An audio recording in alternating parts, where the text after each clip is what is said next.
sino ang iyong iboboto sa paparating na eleksyon 2025. Opo, gigising na!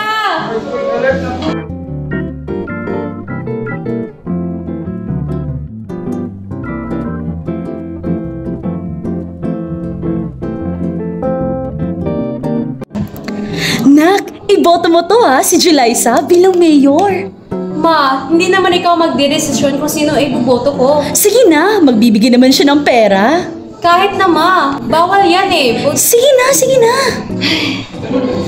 Punta na ako sa school, ma.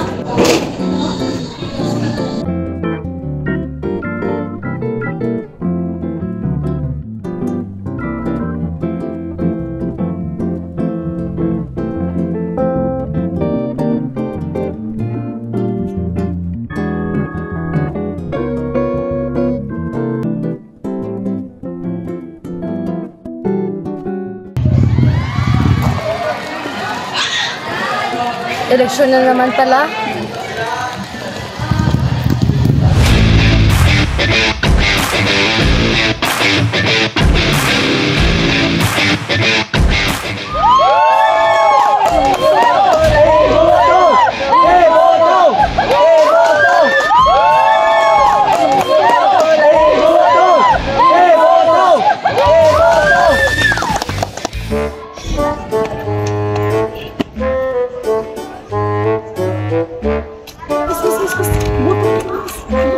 Si Julissa tatakbong mayor, kaya iboto mo to.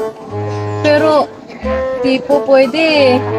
Hindi po ito ang aking bubutuhin. Alam ko na kung ano. Pera. Hindi po ate. Boot buying yan eh. Bawal yan. Sige na.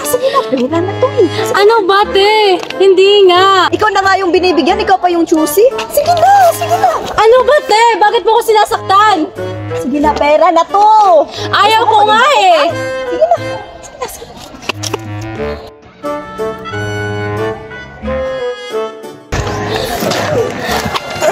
Gilan mo nga, ya.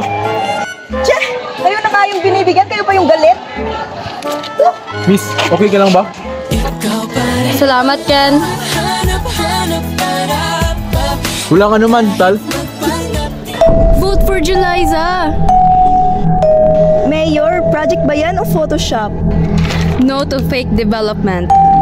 Itigil! Para sa mga trabahante! Itigil! Tama na magsasaka! Itigil! Hustisya! Di ka malaglas! Hustisya! Kurap! Hustisya! Hay! Nakakainis na itong mga peke na to! Kailan kaya matatapos ang korupsyon dito sa Pilipinas? Baka hinahanap na ako ng aking inay. Wala, may post. Buti nga sa kanya.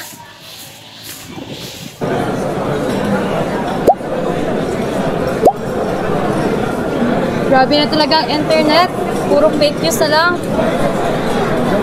Tal, big na kita. Salamat Ken. Good morning, class. Today, we are going to talk about the benefits of technology. So first, technology creates job opportunities to people around the world. And number two, it helps businesses grow and become more innovative. And three, it makes communication and access to information faster and easier. Overall, technology makes our daily life easier. Nasibak si Mayor Julissa dahil sa kanyang pamamagi ng mga proyekto upang manalo sa eleksyon at nabalita ang hindi niya pinapasweldo ang kanyang mga trabahante. Buti na lang, sibak din ang mayor na yan!